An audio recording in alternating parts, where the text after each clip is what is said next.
கடந்த வாரம் இந்து நாளிதழ் ஆங்கில பத்திரிகையிலே நான் கண்ட ஒரு காட்சி,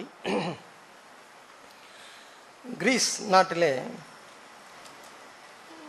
ஒரு பேங்க் முன்னாடி ஒரு வயதான ஒரு மூதாட்டி அவர்கள் அந்த பேங்க் முன்னாடி, அந்த வங்கியின் முன்னாக அவர்கள் நின்று கொண்டு அந்த பார்த்து கொண்டே இருக்கிறார்கள்.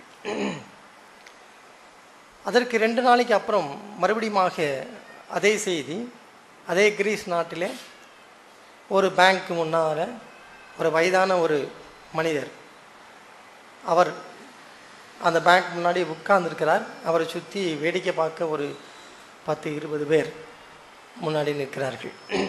இந்த 2 காட்சியுமே எதற்காக அந்த பத்திரிகையில் வந்தது என்றால், கிரீஸில் ஒரு எக்கனாமிக் கிரைசிஸ், ஒரு பொருளாதார ஒரு வீழ்ச்சி. அந்த வீழ்ச்சியின் மூலமாக பேங்க்கில் உள்ள அந்த பேங்கை ஷட் டவுன் பண்ணிட்டாங்க, அந்த பேங்கை மூடிவிட்டார்கள். ஆகவே அந்த பேங்கை நம்பி இருந்த 2 பென்ஷன்தாரர்கள் பென்ஷன் கிடைக்க வேண்டும் என்பதற்காக காத்திருந்த வயதான 2 பேர், முதல் 2 நாளைக்கு முன்பாக வந்ததில் ஒரு லேடி, அவர்கள் ஒரு சின்ன ஹேண்ட்பேக் வச்சுருக்கிறார்கள், டீசெண்டான ஒரு லேடி. அவர்களும் இந்த பேங்க் முன்னாடி பார்த்துருக்கிறார்கள். பளபளன்னு இருக்கிறது அந்த பேங்க்கு, கண்ணாடி போட்டு. ஆனால் அவர்களுக்கு அந்த பேங்க்கில் சேவை செய்யப்படவில்லை. ஆகவே அவர்களுடைய சிந்தனைகள்லாம் ஒருவேளை இப்படி ஓடிக்கொண்டே இருக்கும். அடுத்த முறை சாப்பாட்டிற்கு நான் என்ன செய்ய வேண்டும், இந்த மாத பென்ஷன் எனக்கு வராதே, இந்த பேங்க் எப்பொழுது திறக்கும். 2வது காட்சியாக நான் கண்ட அந்த முதியவர் மிகவும் நீட்டாக ட்ரெஸ் பண்ணியிருக்கிறார். ஒரு டீசெண்டான ஒரு ஃபுல் அண்ட் ஷர்ட்டு, ஷூ எல்லாம் போட்டிருக்கிறார். அப்படியே அந்த பேங்க்கு முன்னாடி உட்கார்ந்து விட்டார். உட்கார்ந்து காலை நீட்டிக்கொண்டு அழுது கொண்டு இருக்கிறார். அதை ஒரு 20-25 பேர் இருக்கிறார்கள், வேடிக்கை பார்த்து கொண்டு இருக்கிறார்கள். இன்க்ளூடிங் த செக்யூரிட்டி எல்லாம், கமாண்ட் ஆஃப் ஃபோர்ஸ் மாதிரி இருக்கிற ஏதோ போலீஸ் எல்லாம் வந்து வேடிக்கை பார்த்து கொண்டிருக்கிறார்கள். இந்த 2மே ஒன்றை எனக்கு ஞாபகம் ஊட்டியது. என்னவென்றால், இந்த 2 பேருமே இப்படி ஒரு திவாலா ஆகும், இப்படி பேங்க் வந்து க்ளோஸ் ஆகும், நமக்கு மாதாந்தரம் வரக்கூடிய வருமானம் நின்று போகும் என்றெல்லாம் அவர்கள் ஒரு நாளும் என்ன செய்யவில்லை, எதிர்பார்க்கவே இல்லை. அவர்கள் எதிர்பார்க்க மாட்டார்கள். ஆனால் அவர்களுக்கு அது என்ன செய்தது, வந்து நடந்தது. இன்னும் எவ்வளவு நாள் கழித்து இந்த கிரீக் கிரைசிஸ் அது ரெக்கவர் ஆகும், மறுபடியும் அவர்களுக்கு அந்த பணம் கிடைக்கும் என்பதற்கெல்லாம் யாருமே கேரண்டி இல்லை. சில நாட்களுக்கு முன்பாக ஒரு இந்தியாவின் ஒரு ஆளுங்கட்சியினுடைய ஒரு பிரமுகர் ஒரு அறிக்கை விட்டார். என்னவென்றால், இந்தியாவிலே எமர்ஜென்சி வராது என்பதற்கு உத்தரவாதம் இல்லை என்றார். அதனுடைய பொருள் என்னவென்றால், ஒருவேளை இந்தியாவில் கூட என்ன வரலாம், எமர்ஜென்சி வரலாம், வராது என்பதற்கு உத்தரவும் இல்லை. ஒரு 10 நாட்களுக்கு முன்பாக நான் இருக்கிற ஊரில் சபையில் இருந்த ஒரு சகோதரனுக்கு ஒரு 40-45 வயதுக்குள்ளாக இருக்கும். அவர் திடீரென்று காலையில் தன்னுடைய வேலைக்காக புறப்பட்டு கொண்டிருந்தார். புறப்பட்டு சட்டையெல்லாம் போட்டு கொண்டு இருந்திருக்க திடீரென்று மயக்கம் வந்தது, நெஞ்சு வலி வந்தது. அரை மணி நேரத்தில் அவர் அன்கான்ஷியஸ் ஆனார். 3 மணி நேரம் கழித்து அப்படியே சடலம்தான் வீட்டிற்கு கொண்டு வரப்பட்டது. அவரும் காலையில் எழுந்திருக்கும் பொழுது தான் அரை மணி நேரத்தில் மரிப்போம் என்பதை நிச்சயவில்லை, எதிர்பார்க்கவில்லை. ஆனால் அது என்ன செய்தது, நடந்தது. ஒரு சிறையில் ஒரு கைதி, மரண தண்டனை விதிக்கப்பட்ட ஒரு கைதி, அவன் சிறைச்சாலை அடிக்கும் பொழுது அவன் நடைபெற்று இருக்கிறான். விசிட்டர்ஸ் எல்லாம் வந்து பார்த்து கொண்டு போகிறார்கள். அப்படி பார்த்து கொண்டு போகும் பொழுதே ஒருவர் சொல்கிறார், இதெல்லாம் மரண தண்டனை விதிக்கப்பட்ட கைதிகள் என்று ஒருவருடன் சொல்லும்போது அவர் ரொம்ப ஆச்சரியமாக அவரை நினைச்சார், அந்த கைதியை பார்த்து கொண்டு நினைச்சார், பரிதாபப்பட்டு பார்த்து கொண்டே போகிறார். அப்படி போகும் பொழுதே அந்த மரண தண்டனை விதிக்கப்பட்ட அந்த கைதியிடத்தில் ஒருவர் கேட்டார்கள். அவன் கேட்டான், என்ன இவர்கள் எல்லாரும் இவ்வளோ ஆச்சரியமாய் பார்க்கிறார்கள் என்ன என்று. உடனே உனக்கு மரண தண்டனை விதிக்கப்பட்டு விட்டதே, உனக்கு நாள் குறிக்கப்பட்டு விட்டதே, ஆகவே உன்னை குறித்து பரிதாபப்படுகிறார்கள், இந்த வாழ்க்கை வாழ முடியாமல் நீ மரணத்தை தழுவ போகிறாய் என்று பரிதாபப்படுகிறார்கள் என்று அவன்கிட்ட சொன்னார்கள். உடனே அவன் கேட்டான், எனக்கு மரண தண்டனை செய்து விட்டது, விதிக்கப்பட்டு விட்டது, நாள் குறிக்கப்பட்டு விட்டது, ஆனால் பார்க்கிற இவர்கள் எல்லாரும் பெர்மனண்ட்டாக இங்கே இருக்க போகிறார்களா என்று கேட்டான். அப்பொழுதுதான் நம்மை என்ன செய்கிறது, சிந்திக்க வைக்கிறது. நான் இந்த 4 செய்திகளையும் நான் உங்களுக்கு சொல்லியிருக்கிறேன். இவைகளெல்லாம் நான் எதற்காக சொல்கிறேன் என்றால், நமக்கு பக்கத்தில் நடைபெறும் வரைக்கும் அவைகள் நமக்கு நடக்காது என்பதைத்தான் நாம் என்ன செய்து கொண்டே இருக்கிறோம், நினைத்து கொண்டே இருக்கிறோம். என்னோடு கூட இருக்கிறவருக்கு ஒருவேளை வைக்கலாம், ஆனால் எனக்கு மரணம் சம்பவிக்காது. எனக்கு இருக்கிற அந்த நாட்டுக்கு ஒருவேளை எக்கனாமிக் ரைஸ் வரலாம், ஆனால் இந்தியாவுக்கு வராது. என்னோடு கூட சபையில் இருக்கிற இன்னொரு சகோதரனுக்கு பொருளாதார வீழ்ச்சி வரலாம், ஆனால் எனக்கு வராது. இது போன்ற சூழ்நிலை இன்னொருவருக்கு வரலாம், ஆனால் எனக்கு வராது, என் குடும்பத்திற்கு வராது என்று சொல்லியே நாம் செய்து கொண்டே இருக்கிறோம், ஓடிக்கொண்டே இருக்கிறோம். ஆகவே கிறிஸ்தவத்திலேயே அநேக அனுமானங்களிலேயே என்ன செய்து கொண்டே இருக்கிறார்கள், ஓடிக்கொண்டே இருக்கிறார்கள். அனுமானங்களிலேயே, இமேஜினேஷன்லேயே ஓடிக்கொண்டே இருக்கிறார்கள். கிறிஸ்தவத்தில் நீ ரட்சிக்கப்பட்டிருக்கிறாயா என்று கேட்கும் பொழுது, ரட்சிக்கப்பட்டிருக்கிறேன் என்று என்ன செய்கிறார்கள், அவர்கள் சொல்லுகிறார்கள், நான் சபைக்கு போகிறேன், இல்லை என்றால் ஆராதனைக்கு போகிறேன், ஆண்டவரை நான் ஆராதிக்கிறேன் என்று சொல்லி அநேக அனுமானங்களிலேயே செய்து கொண்டே இருக்கிறார்கள், ஓடிக்கொண்டே இருக்கிறார்கள். சரி, ஆனால் நேரடியாக நம்மிடத்தில் வந்து நீ ஆண்டவருடைய ராஜ்யத்திற்கு தகுதியாக இருக்கிறாயா என்று கேட்டால் அதற்கு நாம் ஆம் இல்லை என்கிற 2 பதில் தான் என்ன செய்ய முடியும், சொல்ல முடியும்.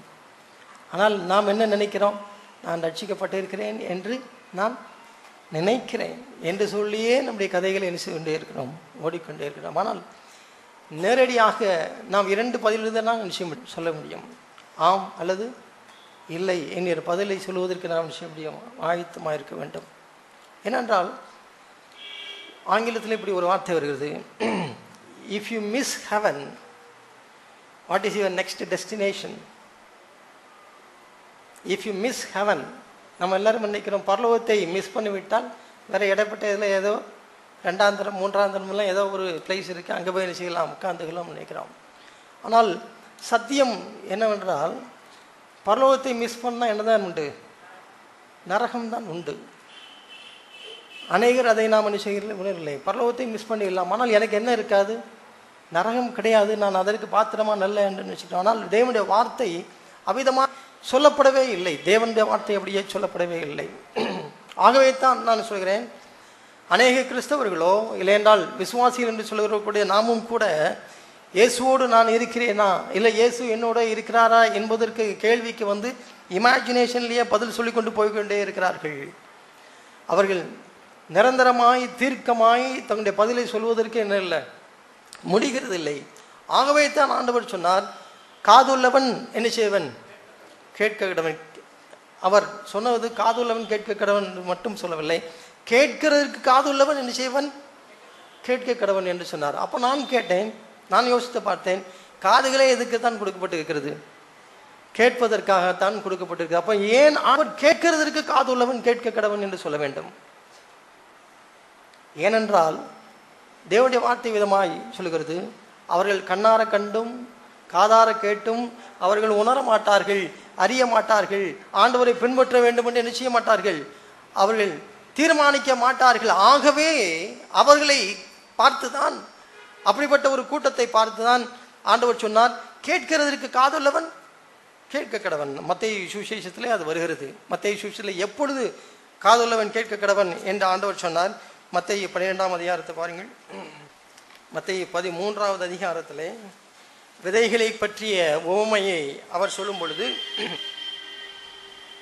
அது பல பல இடங்களிலே அது விழுந்து எப்படி கிரியை செய்கிறது என்று சொல்லிவிட்டு வரும்போது தான் கேட்கிறதுக்கு காதுள்ளவன் என்று ஆண்டவர் உவமையினால சொன்னார். அப்பொழுது சீஷர்கள் அவரை கேட்டார்கள், ஏன் அவரோடு ஊமைகளால் பேசுகிறீர் என்று கேட்டார்கள். அவர்கள் அவருக்கு பிரதித்திரமாக, பரலோக ராஜ்யத்தின் ரகசியங்களை அறியும்படி உங்களுக்கு அருளப்பட்டது, அவர்களுக்கோ அருளப்படவில்லை. ஏன் அவர்களுக்கு அருளப்படவில்லை? 19ஆம் வசனத்தில், ராஜ்யத்தின் வசனத்தை கேட்டும் உணராது இருக்கும்போது, மன்னிக்கவும்,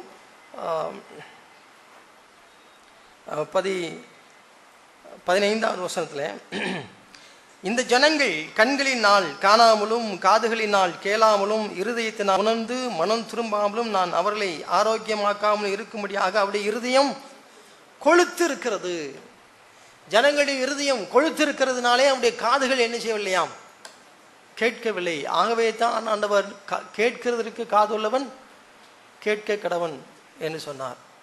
ஆனால் இப்பொழுது ஆகவே தேவனுடைய வார்த்தைகளை, தேவனுடைய வசனங்கள் நமக்கு தேவனுடைய ராஜ்யத்தை குறித்து என்ன சொல்கிறது என்பதை நாம் கண்டும் காணாமலும் கேட்டும் உணராதவர்களாகவும் நினைச்ச முடியாது, இருக்க முடியாது.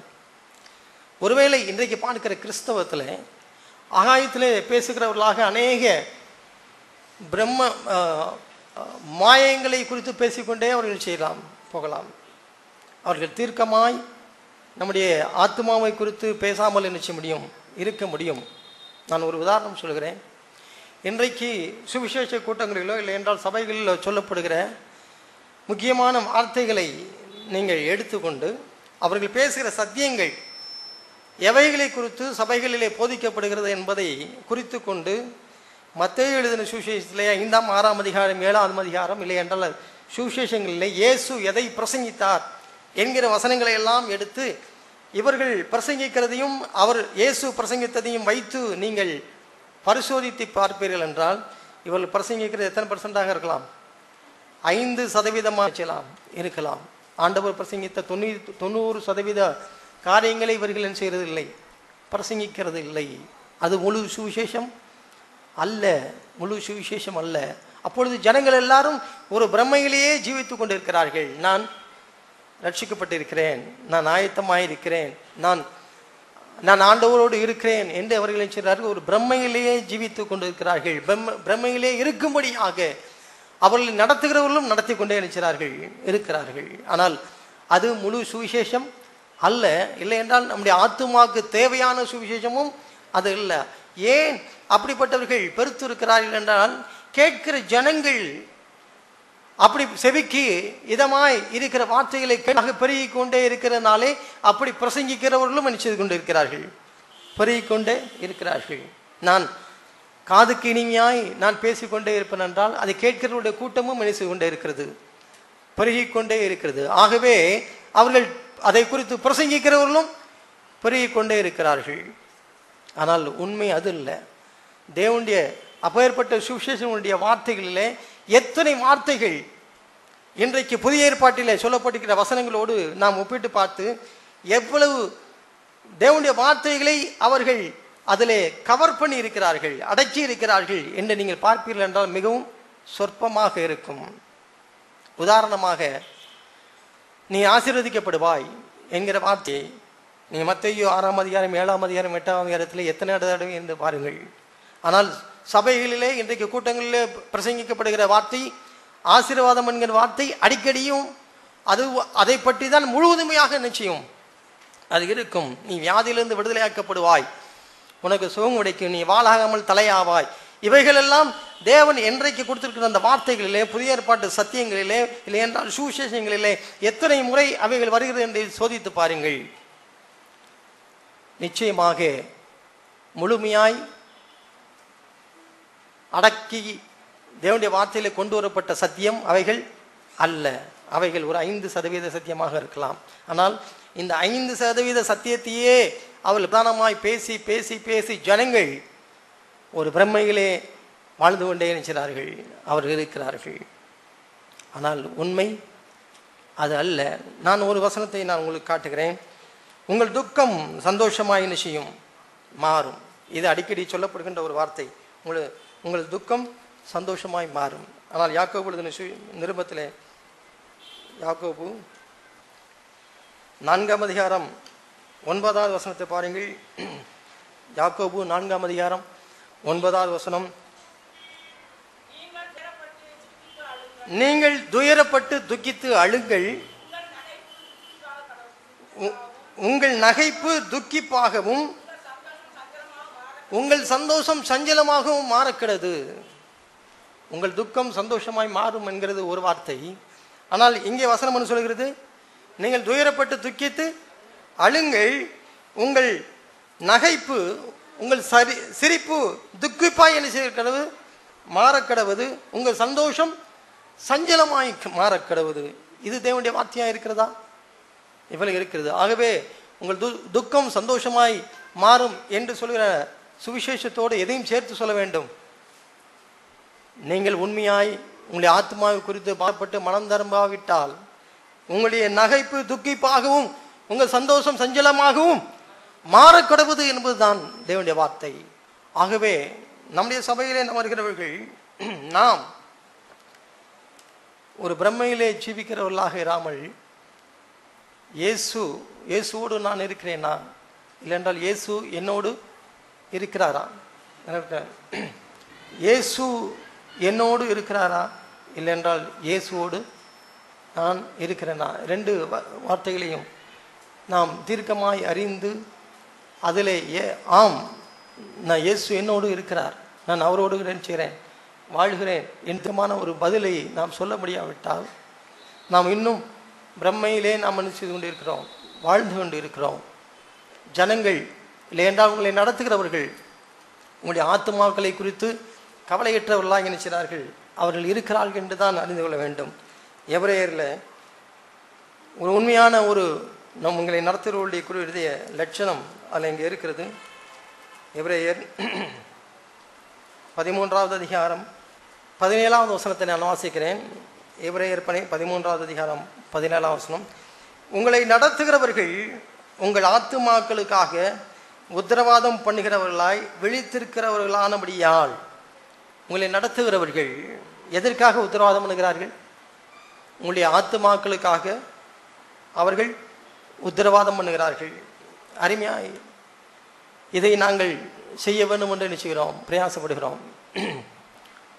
உங்களுடைய என்றால் சபையில் வருகிற ஒவ்வொருவருடைய சுக நலன்களுக்காக சபையை நினைச்சுகிறது, பிரயாசப்படுகிறது. அவர்களுடைய படிப்பிலோ, அவருடைய குடும்ப கஷ்டங்களிலோ, அவருடைய திருமண காரியங்களிலோ, அவருடைய குடும்பத்தின் எல்லா நிகழ்ச்சிகளிலும் என்ன செய்கிறது? சபை தங்களை முழுமையாய் ஒப்பு கொடுத்து உங்களுக்காக என்ன செய்கிறது? பிரயாசப்படுகிறது. உங்களுடைய பிறந்தநாள் வரும்பொழுது உங்களை என்ன செய்கிறது? வாழ்த்துகிறது. சபையில் உள்ள மூப்பவர்கள் உங்களுடைய பிறந்தநாளுக்கு நினைக்கிறார்கள், வாழ்த்து சிரிக்கிறார்கள். உங்களுடைய திருமணம் நடக்கும் பொழுது உங்களோடு கூட சேர்ந்து நினைக்கிறார்கள், அவர்கள் சிரிக்கிறார்கள். உங்களுடைய பிள்ளைகளை பிரதிஷ்டை பண்ணும் பொழுது அவர் உங்களோடு சேர்ந்து அவர்கள் நினைக்கிறார்கள், உங்களை ஆசீர்வதிக்கிறார்கள். ஆனால் உண்மையாய் சபையிலே உங்களுக்காக பாரப்படுகிறவர்கள் அவர்களுடைய மனம் எப்படி இருக்கிறது? வெளியே அவருடைய முகங்கள் சிரித்தாலும் நாம் மனம் திரும்பி தேவனுக்கு பிரியமான ஒரு வாழ்க்கையை நடத்தாவிட்டால் அவருடைய மனதிலே அவருடைய உள்ளம் என்ன செய்கிறது? அழுகிறது. அவருடைய முகம் சிரிக்கிறது, அவருடைய இருதயம் என்ன செய்கிறது? அழுகிறது. அவர்கள் தான் உண்மையான மூப்பர்கள், இல்லை என்றால் உண்மையான நடத்துகிறவர்கள். அதைத்தான் நாங்கள் செய்ய வேண்டும் என்று விரும்புகிறோம். உங்களுடைய வெளிகரமான மற்றவர்கள் எல்லாம் செய்து கொண்டே இருக்கிறான். உங்களை பெற்றவர்கள், உங்களுடைய பெற்றோர் அதை செய்ய விரும்புகிறார்கள். உங்களோடு கூட இருக்கிற உங்களுடைய உறவினர்கள் அதை செய்ய விரும்புகிறார்கள். ஆனால் சபை எதற்காக பிரயாசப்படுகிறது? உங்களுடைய ஆத்துமாக்களுக்காக உத்தரவாதம் பண்ண விரும்புகிறது. உங்களுடைய ஆத்துமா கெட்டு போக வேண்டும் என்று உத்தரவாதம் பண்ண விரும்புகிறது. உங்களுடைய ஆத்துமாவுக்காக போராடுகிறது. உங்களுடைய ஆத்துமா அழிந்து கொண்டு இருக்கும் பொழுது உங்களுடைய ஆத்துமா அழுது கொண்டு இருக்கிறது. அதைத்தான் உண்மையான ஒரு நடத்துகிறவர்கள் நினைச்சுவார்கள், அவர்கள் செய்வார்கள். இப்பொழுதும் இந்த சபையில் எத்தனையோ விதமான காஸ்பல் சுவிசேஷங்கள் இல்லை என்றால் கூட்டங்கள் நடந்திருக்கும் பொழுது இந்த சபையில் வருகிற உங்களுக்கு நாம் சொல்லுகிறது என்னது? 5% சுவிசேஷத்தை சொல்லிவிடலை, இல்லை 10% சுவிசேஷத்தை சொல்லி ஒரு பிரம்மையிலே வாழ வேண்டும் என்று வாழ வைக்க வரவில்லை. நாம் தீர்க்கமாய் நம்முடைய ஆத்துமாவை குறித்து உத்தரவாதம் பண்ணவர்களாக என்ன செய்ய வேண்டும்? இருக்க வேண்டும்.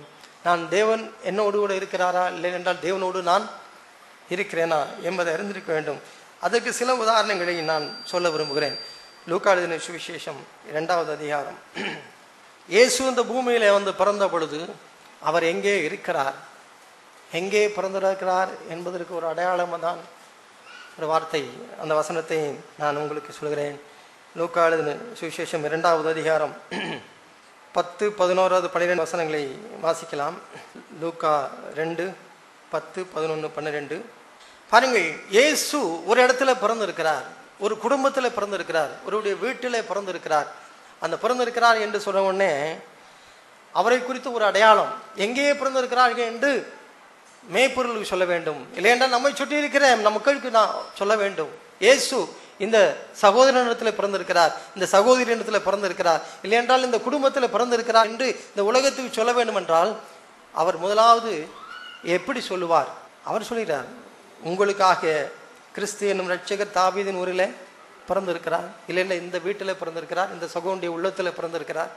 அதற்கு முதல் அடையாளம், பிள்ளையை துணிகளில் சுற்றி முன்னணியிலே கிடைத்திருக்க காண்பீர்கள். இதுவே உங்களுக்கு அடையாளம், முதல் அடையாளம். பிள்ளையை துணியிலே சுற்றி முன்னணியிலே கிடைத்திருக்க காண்பீர்கள். இயேசு எப்படி இருப்பார், இல்லையென்றால் எங்கே இருப்பார் என்பதற்கு ஒரு அடையாளமே அவர் முன்னணியிலே மாட்டுக்கொட்டையிலே அவர் இருக்கிறார், அவர் இருக்கிறார். முதலாவது சாஸ்திரிகள் அவர் இயேசு எங்கே இருப்பார், எங்கே இருப்பார் என்னும் பொழுது எங்கே தேடினார்கள்? அரண்மனையிலே போய் நிற்கிறார்கள், அவளை தேடினார்கள். ஏனென்றால் இயேசு இஸ் எ கிங், அவர் எங்கே பிறந்திருக்க வேண்டும், அவர் அரண்மனையிலே பிறந்திருக்க வேண்டும் என்று அரண்மனையிலே தேடும்படியாக அவர்கள் செய்தார்கள். ஆனால் இயேசு எங்கே பிறந்திருக்கிறார் என்பதற்கு அடையாளமே இதுதான். மாட்டு கொட்டகையிலே அவர் என்ன செய்திருக்கிறார், அவர் பிறந்திருக்கிறார். ரத்தன சுருக்கமாய் சொல்ல வேண்டும் என்றால், எங்கே தாழ்மையாய் இருக்கிறார்களோ அங்கேதான் இயேசு என்ன செய்திருக்கிறார், பிறந்திருக்கிறார். இயேசு எங்கே இருப்பார்? தாழ்மையாய் இருக்கிற ஒரு இடத்துல அங்கேதான் இயேசு பிறந்திருக்கிறார். மற்ற இடங்களில் என்ன செய்ய முடியாது, இயேசு இருக்க முடியாது என்பதுதான் இந்த அடையாளம். இன்றைக்கு அநேகர் பட்டு இருக்கிற இயேசு 5 ஸ்டார் ஜீசஸ், அவர் ஒரு ஸ்டார் ஜீசஸ் என்று சொல்லலாம். ஸ்டார் ஹோட்டல் ஜீசஸ் அநேகர் இருக்கிறார்கள், அவர் தங்கள் உள்ளத்திலே வைத்திருக்கிறார்கள். நாம் ஒரு முறை நான் ரட்சிக்கப்பட்டிருக்கிறேன் என்று சொல்கிறான். அந்த ரட்சிக்கப்பட்டிருக்கிற முகத்தில் அந்த மென்மையான அந்த மாட்டு கொட்டுகையில் பிறந்த இயேசுவை நீங்கள் பார்க்கிறீர்களா, இல்லை என்றால் ஸ்டார் ஹோட்டலில் பிறந்த இயேசுவை நீங்கள் பார்க்கிறீர்களா? இது முதல் அடையாளம். அப்படி என்றால் நான் இயேசுவை பற்றி என்னிடத்திலே பிறந்திருக்கிறார் என்று சொல்லிக்கொண்டு நான் ஹை தாட்ஸ் உள்ளவனாக, பெருமை உள்ளவனாக, என்னுடைய தாழ்மையிலே கொஞ்சம் வேணும் நான் இறங்கி வராதவனாக நான் இயேசுவை அறிந்திருக்கிறேன் என்று சொன்னால் என்னது? அது ஒரு பிரம்மை, அது ஒரு மாயை, அது ஒரு உண்மை அல்ல. அதை அறிந்திருக்க வேண்டும். இயேசு எங்கே தான் பிறந்திருக்க முடியும்? எங்கே அவரை தாழ்மையோடு மேஞ்சர்ல ஏற்றுக்கொள்கிறார்களோ, முன்னணியில் ஏற்றுக்கொள்கிறார்களோ, அங்கே தான் இயேசு சொல்லிக்க முடியும், அவரை பிறக்க முடியும். மற்ற இடங்களில் அவர் பிறக்கவே முடியாது. அப்படி தயவாய் இயேசு எங்களிடத்தில் பிறந்திருக்கிறார் என்று சொல்லிக்கொண்டு பெருமையிலிருந்து இறங்காதவர்கள் இருந்தால் இயேசு பிறக்கவில்லை என்பதை என்ன செய்ய வேண்டும், அறிந்திருக்க வேண்டும். ஆண்டவர் கேட்டார், யாரை தேடி போனீர்கள்? மெல்லிய வஸ்திரம் தரித்திருக்கிறவர்களையோ? அவர்கள் எங்கே இருக்கிறார்கள்? அரசர் மாளிகையில் இருக்கிறார்கள். பின்ன யாரை தேடி போனீர்கள்? தீர்க்கதரிசி, அவர் எங்கே இருக்கிறார்? வனாந்தரத்தில் இருக்கிறார். உண்மையான இயேசுவை நான் பிறந்திருக்கிறார் என்னுடைய உள்ள, இல்லை என்றால் நான் பெற்றிருக்கிறேன் என்றால் என்னுடைய எங்கே அவர் பிறந்திருப்பார்? அவர் மேஞ்சர், அவர் ஒரு சாதாரண ஒரு மாட்டு கொட்டையில நீங்கள் பார்க்கிற அலங்கரிக்கப்பட்ட நட்சத்திரங்கள் முன்னே கொண்டு இருக்கிற நாம் செய்து வச்சிருக்கோம் அந்த கொட்டகை அல்ல. உண்மையான கொட்டகை நாம் போய் பார்க்க வேண்டும். மாட்டு கொட்டகை அங்கே என்ன இருக்கிறது? ஜோடிக்கப்பட்டு உண்மையாக 2 பொம்மையில் போன்ற 2 ஆட்டுக்குட்டிகள் இருக்கிறது அல்ல. எங்கே அது நாட்டம் எடுத்து இருக்கிறது, இங்கே அது சாணி போட்டு இருக்கிறது, முன்னே அதுக்கு போட்ட தீவனங்கள்லாம் சிதறி கிடக்கிறது. அந்த தீவனத்தில் உள்ள கொஞ்சம் வைக்கோலை எடுத்து அதை சேர்த்து அதற்குள்ளே ஒரு துணியை வைத்து அதுக்குள்ளே யாரை வைத்திருக்கிறார்கள்? இயேசுவை வைத்திருக்கிறார்கள். அங்கே கொசு இருக்காது என்பதற்கு கேரண்டி இல்லை, நாற்றம் என்பதற்கு உத்தரவாதம் இல்லை, குளுமையான காற்று ஏசி தான் இருக்கிறது என்பதற்கும் அறிகுறியே இல்லை. அங்கேதான் இயேசு நிச்சயிக்கிறார், பிறந்திருக்கிறார். ஆகவே நான் இப்படியாக நான் தீர்மானித்தேன், இல்லை என்னுடைய வாழ்க்கையில் இப்படி தான் நான் யோசித்தேன். என்னுடைய வாழ்க்கையில் இயேசு இருக்கிறார் என்பதை ஜனங்கள் பார்க்கும் பொழுது என்னுடைய தாழ்மையை அவர்கள் பார்க்காவிட்டால் நான் இயேசுவை என்ன செய்யவில்லை, நான் பெறவில்லை. இல்லை என்றால் நான் ஸ்டார் ஹோட்டல் ஜீசஸை தான் நான் நிச்சயிக்கிறேன், பெற்றிருக்கிறேன். ஆகவே முதல் அடையாளம், நீங்கள் இயேசுவை ஏற்றுக்கொண்டிருக்கிறீர்களா, இல்லை இயேசு உங்கள் வாழ்க்கையில் பிறந்திருக்கிறார் என்பதற்கு முதல் அடையாளம் என்னது? நீங்கள் அந்த முன்னணியிலே பிள்ளையை துணிகளை சுற்றி முன்னணியிலே கிடைத்திருக்க காண்பீர்கள். இதுவே உங்களுக்கு அடையாளம். தேடி தேடி போகிறார்கள். இன்று இயேசுவை அறிந்திருக்கிறேன், இல்லை என்றால் மனம் திரும்பியிருக்கிறேன் என்று சொல்லுகிற ஒரு சகோதரனையோ சகோதரியோ பார்த்து அவர்கள் தேடி அழகி அவரை பார்க்கிறார்கள். இயேசு எங்கே பிறந்திருக்கிறார்? இயேசுவை பார்க்க முடியவில்லை. ஏனென்றால் அங்கே தாழ்மையிலே அந்த அடையாளம் எங்கேயுமே இல்லை. இயேசுவை பார்க்கக்கூடிய அடையாளமே இல்லை. இன்னைக்கு ரட்சிக்கப்பட்டிருக்கிறேன் என்று சொல்கிறார்கள், இல்லை ஒரு சகோதரி ரட்சிக்கப்பட்டிருக்கிறேன் என்று சொல்கிறார்கள், ஒரு வாலிப சகோதரி ரட்சிக்கப்பட்டிருக்கிறேன் என்று சொல்கிறார்கள். ஆனால் அவருடைய முகத்தை பார்த்து இயேசு அங்கே பிறந்திருக்கிறான் என்றால் என்ன செய்ய முடியவில்லை, பார்க்க முடியவில்லை. வசனம் இப்படியாக சொல்கிறது, அவருடைய பெருமை அவருடைய நெற்றிகளிலே நினைச்சிருது இருக்கிறது. அவங்க நெத்தியில பார்த்தாலே என்ன தெரியுமா? அவருடைய பெருமை அவருடைய அகங்காரம் எதிலே தெரியும்? நெற்றிலே தெரியும். நீங்கள் தெரியாது என்று நினைக்கிறார்கள் ஜனங்கள். நம்முடைய பெருமையும் நம்முடைய அகங்காரமும் நம்முடைய நெத்திலே தெரியாது என்று நாம் நினைக்கிறோம், மறைத்துக் கொள்ளலாம் என்று நினைக்கிறோம். ஆனால் வேத வசனம் சொல்கிறது அவருடைய நெற்றிலே நிச்சயம் தெரியும். ஆனால் அவருடைய அகத்திலே உள்ள அழகு அவருடைய முகத்திலே நிச்சயம் தெரியும். என்ன அழகு? அங்கே இயேசு பிறந்திருந்தால் அவருடைய முகத்தில் என்ன தெரியும்? தாழ்மை தெரியும். தாழ்மை தெரியாமல் இயேசுடைய வாழ்க்கையில் பிறந்திருக்கிறாள் என்றால் இன்றைக்கு சபையில் உங்களுக்கு சொல்லப்படுகிறது, நீங்கள் பிரம்மையிலே இருக்காதிருங்கள், முழு சத்தியத்தையும் நீங்கள் கேளுங்கள், கேட்கிறதுக்கு காதுள்ளவன் கேட்க கடவன். இரண்டாவது பாருங்கள், அந்த சனமே பரமசேனியின் திரள் தூதனுடனே தோன்றி உன்னதத்தில் இருக்கிற தேவனுக்கு மகிமையும் பூமியிலே சமாதானமும் மனுஷர் மேல் பிரியமும் உண்டாவதாக. இது இரண்டாவது அடையாளம். இல்லை என்றால் இரண்டாவது இயேசு பிறந்த உடனே நடந்ததாக சொல்லப்படுகின்ற, இல்லை என்றால் நடக்கும் என்று சொல்லப்படுகின்ற ஒரு காரியம். இயேசு பிறந்த உடனே என்ன நடக்கும்? இயேசு என்ற வாழ்க்கையில பிறந்தால் என்ன நடக்கும்? நான் மறுபடியும் சொல்கிறேன், காதுள்ளவர்கள் கேட்க கடவர்கள். சபையிலே நாங்கள் கேட்கிறவர்களுக்கு தான் நாங்கள் பேசிக்கொண்டு இருக்கிறோம், கேட்க விரும்பாதவர்களுக்கு நாங்கள் பேசவில்லை. தேவனுடைய வார்த்தைகளை நான் சொல்கிறேன், நீங்கள் தயவு செய்து கவனிக்க வேண்டும். நான் உலகத்தில் பிரகாரம் சொல்லுகிற பிரகாரம் நாம் நினைச்சுகிறதில்லை சொல்லுகிற. உங்களுடைய ஆத்மாவுக்கு உத்தரவாதம் உள்ளவர்களாய், உங்களுடைய ஆத்மாக்களுக்காக போராடுகிறவர்களாய், உங்களுடைய ஆத்மாவை குறித்து கரிசனை உள்ளவர்களாய் என்ன செய்து கொண்டு இருக்கிறோம், சொல்லிக்கொண்டு இருக்கிறோம். இல்லை என்றால் நீங்கள் ஆசீர்வதிக்கப்படுவீர்களாக என்று சொல்லுகிற ஒரே வார்த்தையிலே சபையை என்ன செய்து விடலாம், முடித்து விடலாம். இங்கே இரண்டாவதாக உன்னதத்தில் இருக்கிற தேவனுக்கு மகிமை. அப்போ நான் எங்கே இருக்கிறேனோ, இல்லை என்றால் என் வாழ்க்கையில இயேசு எப்பொழுது பிறந்திருக்கிறார் என்று சொல்கிறேனோ அப்பொழுதெல்லாம் என்ன நடக்கும்? உன்னதத்தில் இருக்கிற தேவன் என் மூலமாக மகிமைப்பட்டு கொண்டே இருப்பார். அது இரண்டாவது அடையாளம். என்னுடைய வாழ்க்கையின் மூலமாக தேவன் மகிமைப்பட்டு கொண்டு இருப்பார். நான் எங்கே சென்றாலும் என் இயேசு இருக்கிறார் என்றால் அதன் மூலமாக ஆண்டவர் மகிமைப்பட்டு கொண்டே நினைச்சுவார். இப்போ யோசித்து பாருங்கள், என் வாழ்க்கையின் மூலமாக இயேசு மகிமைப்படுகிறாரா, இல்லை என்றால் அவமதிக்கப்படுகிறாரா? சிலருடைய வாழ்க்கை பெயரை சொன்னோம்ன போதும் போதும், அவங்கள பற்றிலாம் சொல்ல வேண்டாம், தெரியும் எங்களுக்கு என்று சொல்லி நம்ம என்ன செய்கிறார்கள், அடைத்து விடுகிறார்கள். ஏனென்றால் தெரியும் அவருடைய வாழ்க்கையை பற்றி.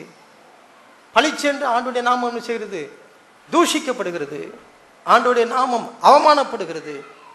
ஆனால் இயேசு என்ற வாழ்க்கையில் உண்மையில பறந்திருந்தால் என்ன நடக்கும்? உன்னதத்தில் இருக்கிற தேவனுக்கு மகிமை உண்டாகும். உன்னதத்தில் இருக்கிற தேவன் மகிமைப்படுவார். நான் எங்கே இருந்தாலும், நான் எங்கு சென்றாலும், நான் சபைக்கு வரும்போது யாரை நான் மகிமைப்படுத்துவேன்?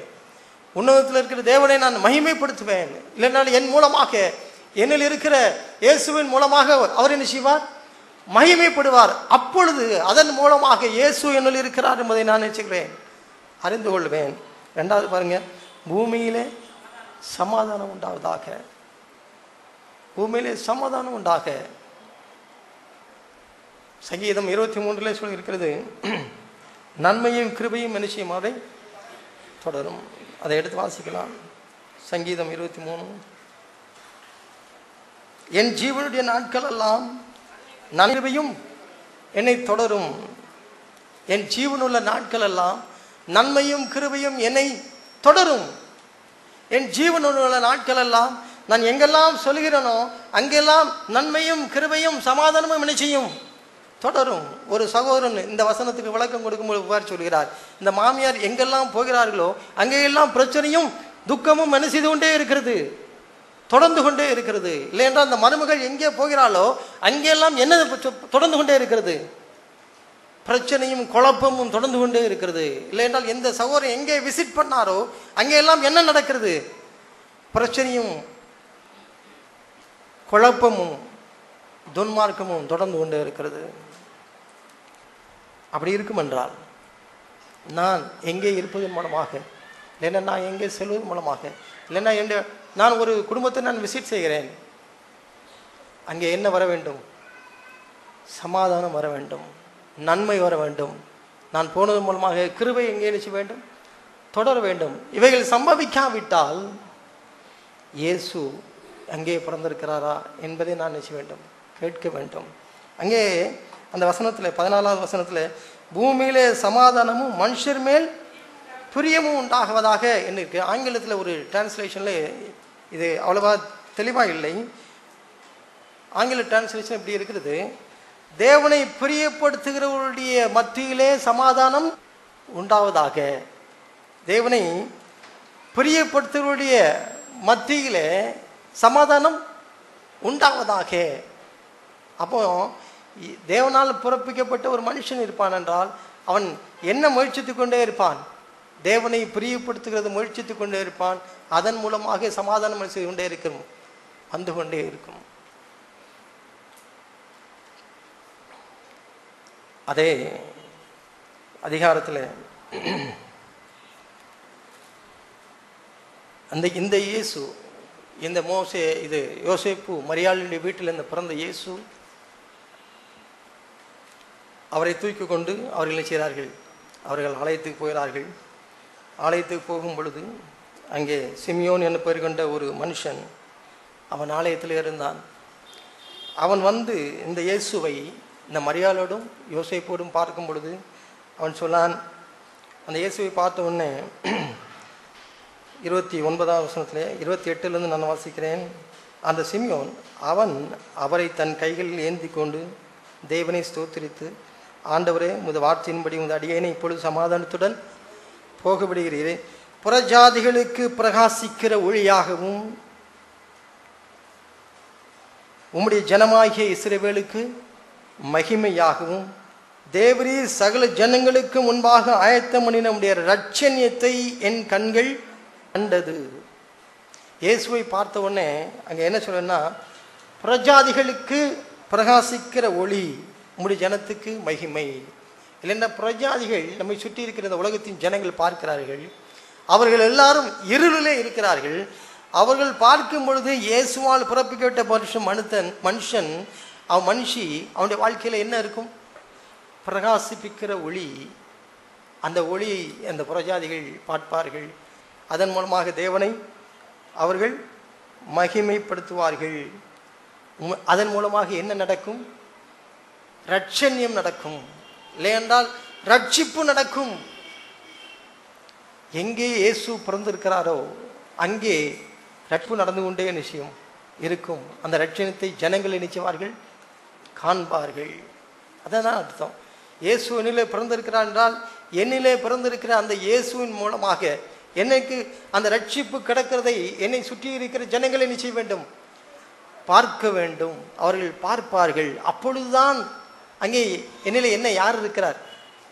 இயேசு இருக்கிறார் என்பதை இருக்கிறார் என்பதை நான் ஊர்ஜிதப்படுத்திக் கொள்ளலாம், இல்லை என்றால் நிச்சயப்படுத்திக் கொள்ளலாம். இயேசு என்னிலே இருக்கிறார், இல்லை என்றால் இயேசுவோடு நான் இருக்கிறேன் என்பதை ஊர்ஜிதப்படுத்திக் கொள்ளலாம். இவைகளெல்லாம் இயேசு பிறந்த பொழுது செய்த அடையாளங்கள். இந்த அடையாளங்களோடு நான் அவருடைய பிள்ளைகளோடு நான் ஒப்பிட்டு பார்க்கிறேன். ஆண்டவரே எங்களுக்கு என்ன செய்யுங்க, உதவி செய்யுங்க. திரும்பவுமாய் எங்களை கொண்டு 5 ஸ்டார் ஜீசஸ்லேருந்து 5 ஸ்டார் இயேசுவிலிருந்து எங்களை திரும்பமாக எங்கே கொண்டு போங்கள்? அந்த முன்னணிக்கு கொண்டு போங்கள். அந்த மாடு மேய்ந்து கொண்டு இருக்கிற அந்த மாட்டு கொட்டகைக்கு எங்களை மறுபடியும் கொண்டு போங்கள். அங்கே தான் எங்கே யார் இருக்க முடியும்? இயேசு இருக்க முடியும். அங்கே எங்களை கொண்டு போங்கன்னு சொல்லுங்க, சொல்ல வேண்டும். இந்த வாழ்க்கையில இந்த அடையாளங்கள் நிறைவேறவிட்டால், இந்த அடையாளங்கள் முழுவதுமாக நிறைவேறிவிட்டது என்பதற்காக நம்ம இல்லை, அந்த அடையாளங்களுக்காக நான் பிரயாசப்படுகிறேன், இல்லை இந்த அடையாளங்கள் என்னுடைய வெளிப்பட்டு கொண்டே இருக்கிறது. நான் இந்த ரட்சணியத்தை ஜனங்கள் பார்க்க வேண்டும், இந்த ரட்சிப்பை ஜனங்கள் பார்க்க வேண்டும், நான் போகிற இடங்களில் அந்த சமாதானத்தை பார்க்க வேண்டும். 2ஆம் அதிகாரம் 41வது வசனத்தில், லூக்காவின் சுவிசேஷம் 2ஆம் அதிகாரம் 41வது வசனத்தில் பாருங்கள். இங்கே இந்த இயேசு அவருடைய குடும்பத்தில் பிறந்திருக்கிறார். அந்த யோசேப்பு மரியாளுடைய குடும்பத்தில் பிறந்திருக்கிறார். அவர் வீட்டிலேயே வளர்ந்து கொண்டே இருக்கிறார். ஆனால் இவர்கள் வருஷந்தோறும் சபைக்கு போகிறார்கள், வருஷந்தோறும் வாரந்தோறும் ஆராதனைக்கு போகிறார்கள், வருஷந்தோறும் சபைக்கு போகிறார்கள், இல்லை என்றால் கான்ஃபரன்ஸு போகிறார்கள். எல்லாம் ரெகுலராக ரொட்டேஷனாக அவர் நடந்து கொண்டே இருக்கிறது. அவர் 12 வயதான போது அவர்கள் அந்த முறைமையின்படியே எருசலேமுக்கு போகிறார்கள், பண்டிகைக்கு போகிறார்கள். ஆனால் 43வது வசனம், பண்டிகை நாட்கள் முடிந்து திரும்பி வருகிற போது பிள்ளையாகிய இயேசு எருசலேமில் இருந்து விட்டார், அது அவருடைய தாயாருக்கும் யோசேப்புக்கும் தெரியாமல் இருக்கிறது. இங்கே 3வது ஒரு காட்சியை நாம் பார்க்கிறோம். முதல் 2 காட்சிகளை இயேசு பிறந்த பொழுதுள்ள காட்சியை பார்த்தோம். இப்பொழுது 3வது காட்சி, இயேசு பிறந்து ரட்சிக்கப்பட்டது உண்மைதான், இவைகளில் நடந்து கொண்டே இருக்கிறது. நான் வாரந்தோறும் சபைக்கு போய் கொண்டிருக்கிறேன், ஆராதனைக்கு போய் கொண்டிருக்கிறேன், கான்ஃபரன்ஸுக்கு போய் கொண்டிருக்கிறேன். ஆனால் நாள் ஆக 12 வருஷமாக நான் போய் கொண்டிருக்கிறேன். 12 வருஷம் கழித்து ஒரு நாள் இயேசு என்னிடத்திலிருந்து நினைச்சு விட்டார், பிரிந்து விட்டார். ஆனால் எனக்கு இயேசு என்னை விட்டு போய்விட்டார் என்பது தெரியவில்லை. யோசேப்புக்கும் மரியாளுக்கும் நடந்தது தான். இயேசு அவர்களை விட்டு பிரிந்து விட்டார். ஆனால் இயேசு அவரை விட்டு பிரிந்து விட்டார் என்பதை அவர்கள் என்ன செய்யவில்லை, அறியவில்லை. இன்றைக்கு சபையில் இல்லை என்றால் யாராவது ஒருவர் நம்மை பார்த்து, இல்லை என்றால் நம்முடைய வாழ்க்கையில் கொஞ்சம் யோசித்து பார்த்து, திடீரென்று இயேசு என்னில் இருக்கிறாரா இல்லையா என்று சந்தேகம் வந்து கொண்டே இருக்கும் பொழுது நம்ம என்ன செய்ய வேண்டும், பரவாயில்லை இயேசு இங்கே தான் நினைச்சுவார் இருப்பார் என்று நினைக்காமல் இயேசு இருக்கிறாரா என்பதை என்ன செய்ய வேண்டும், நான் நிச்சயப்படுத்த வேண்டும். அது அவருடைய தாயாருக்கும் யோசேப்புக்கும் தெரியாதிருந்தது. அவர் பிரயாண கல்வியின் கூட்டத்தில் இருப்பார் என்று அவர்கள் நினைத்து ஒரு நாள் பிரயாணம் வந்து உறவின் முறையாரிடத்திலும் அறிமுகமானத்திலும் அவரை நினைச்சார்கள், அவரை தேடினார்கள். இந்த காட்சி அற்புதமான ஒரு காட்சி. இயேசு இல்லை, இயேசுவோடு நான் இருக்கிறேன். ஆனால் திடீரென்று சபையில் உள்ள சகோதரனோ சகோதரியோ இல்லை என்றால் சபையில் உள்ள பொறுப்பான ஒரு மூப்பொருளோ வந்து கேட்குறார், என்னமோ தெரியல தம்பி, உன்னுடைய வாழ்க்கையில் இயேசு இருக்கிறாரா, இல்லாத போல் தெரியுதே என்று சொன்னால், அவர் இங்கே தான் இருப்பார், அவர் எங்கே போயிருப்பார். நான் ஒரு நாளும் நான் செய்யலை, நான் பீடி குடிக்கவில்லை, சிகரெட்டு குடிக்கவில்லை, நான் வந்து சினிமா பார்க்க போகலை, இல்லைன்னா நான் சாராயம் குடிக்க போகலை.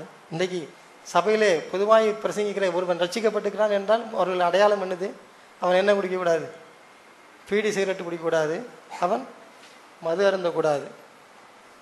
இந்த ரெண்டையும் விட்டுட்டான்னா அவன் யார், ரட்சிக்கப்பட்டிருக்கிறான் என்று நினைக்கிறார்கள். ஆனால் இந்த ரெண்டும் இருக்கான்னு எங்கேயாட்டு வசனத்தில் இருக்கா? தேவன் பேசின ரட்சிக்கப்படும்படியாய் பேசின காரியங்கள் இந்த ரெண்டும் இருக்கிறதா? நீங்கள் முழுவதும் ஆராய்ந்து பார்க்க வேண்டும். இவர்கள் ரட்சிக்கப்பட்டதற்கு அடையாளமாக சொல்லப்படுகிற இந்த இரண்டும் வேதத்தில் இருக்கிறதா? அவங்க பீடி சிகரெட்டு இல்லைங்கிறது எங்கேயுமே என்ன இல்லை. ஆண்டவர் பேசும்போது என்ன சொன்னார், தேவனுடைய ஆலயம் உங்களுடைய இருதயமே உங்களுடைய ஆலயம், அது நிச்சயக்கூடாது, அசுசிப்படக்கூடாது.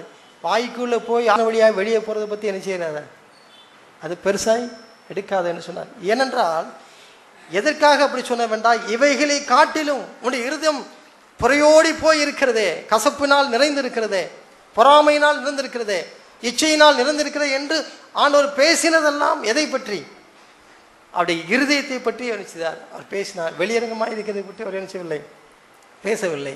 ஏனென்றால் வெளியரங்கமாய் காண்பிக்கப்படுகின்ற இந்த சிகரெட்டோ அந்த பீடியோ அந்த மதுவோ உள்புறம் சுத்தமாகும் போது வெளிப்புறம் என்ன செய்யும், தானாய் சுத்தம்.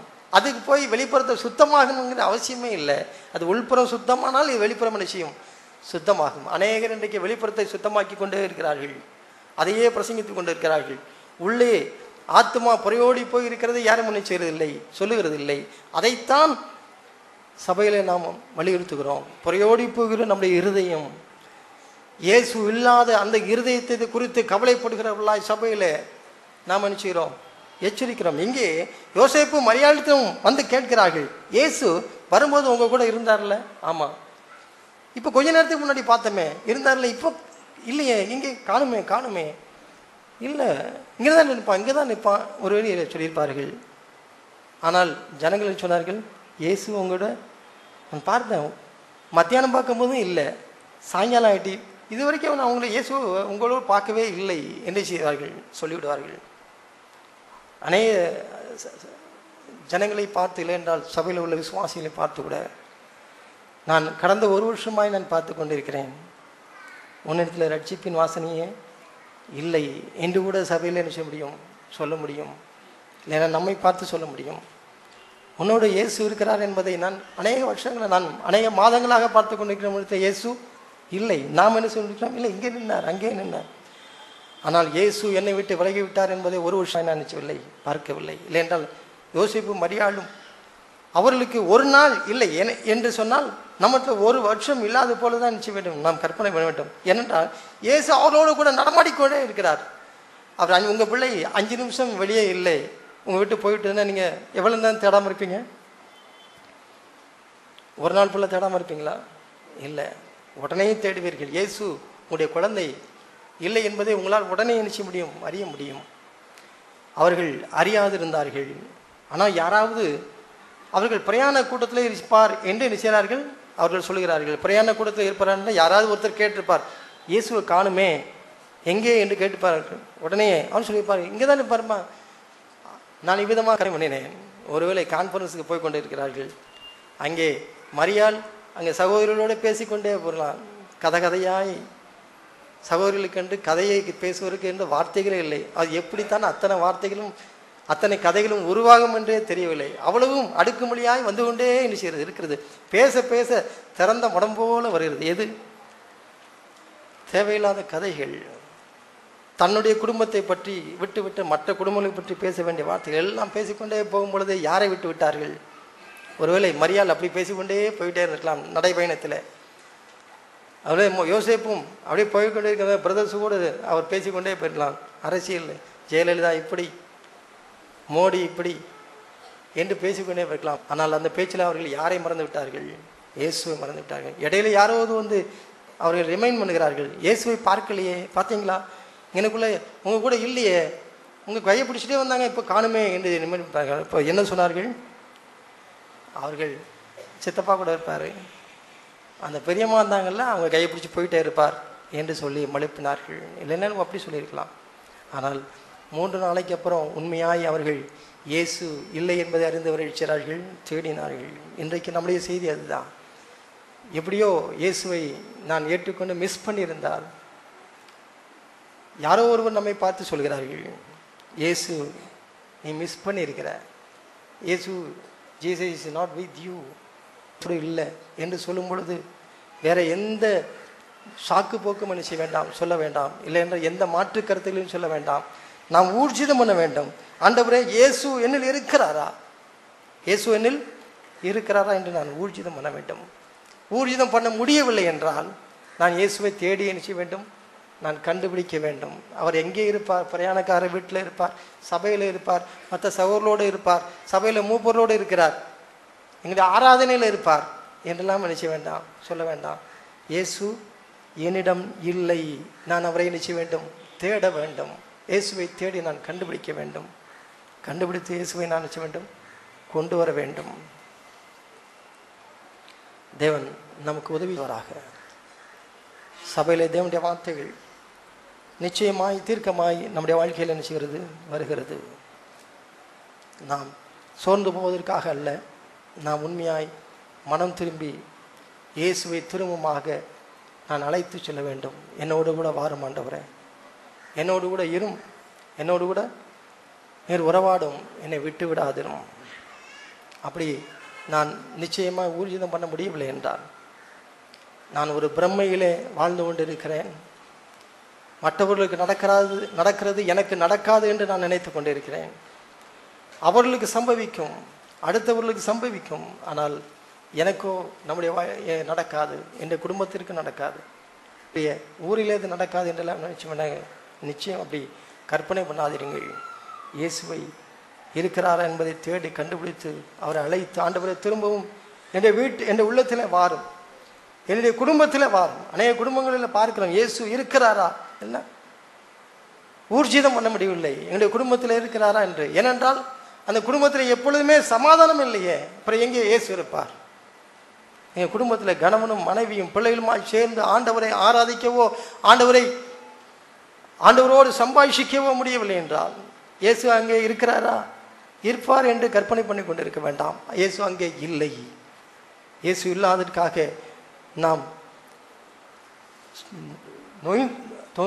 தொய்ந்து போக வேண்டாம். ஆனால் ஒன்றை நாம் விடாதிருக்க வேண்டும். மரியாளும் யோசேப்பும் இயேசு இல்லை என்று அறிந்தவுடனே அவரை கரிசனையாய் தேடி, அவரை 3 நாள் ஆனாலும் விடாப்பிடியாய் அவரை தேடி எங்கே சென்றார்கள்? இயேசு எங்கே இருப்பாரோ அங்கே தேடி அவரை கண்டுபிடித்து விட்டார்கள். இயேசு எங்கே இருப்பார்? இயேசு எங்கே இருப்பார்? அவர் தன்னுடைய பிதாவுக்கு அடுத்த வகையில் இருப்பார். இயேசு எங்கே இருப்பார்? என்னுடைய வாழ்க்கை, என்னுடைய சம்பந்தப்பட்டதில் இயேசு இருக்க மாட்டார். என்னுடைய சொந்த காரியத்தையே தேடிக்கொண்டு இயேசு இருக்கவில்லை. ஏனென்றால் இயேசு இருக்க வேண்டிய இடம் எது? அவருடைய பிதாவுக்கு அடுத்தவையில் இருப்பது. நான் ஒரு சில வாரங்களுக்கு முன்பாக காணா ஒரு கல்யாணத்தை பற்றி சொல்லும்போது, கல்யாணத்தில் இயேசு அழைக்கப்படும் பொழுது மாப்பிள்ளைக்கு என்ன சந்தோஷமாக இருந்தது? தன்னோடு பெண் இருக்கிறாள், மனைவி இருக்கிறாள், அதுதான் அவருக்கு சந்தோஷமாக இருக்கிறது. ஆனால் பெண்ணோட பெற்றோருக்கு என்னது? என்னுடைய மகளுக்கு எப்படியாவது திருமணம் ஆயிட்டது, அது சந்தோஷமாக இருக்கிறது. இல்லைன்னா 2 குடும்பத்துக்கும் இப்படி ஒரு பிரச்சனையும் இல்லாமல் சாப்பாடெல்லாம் முடிந்து விட்டது. கொஞ்சம் தான், அந்த ரசம் மட்டும்தான் பாக்கி, மற்றெல்லாம் முடிந்து விட்டு அந்த சந்தோஷம். ஆனால் இயேசுக்கு என்ன சந்தோஷம்? இயேசு எதில் விருப்பமாக இருக்கிறார்? அவர் எங்கள் பிதா எங்கே மகிமைப்பட போகிறார்?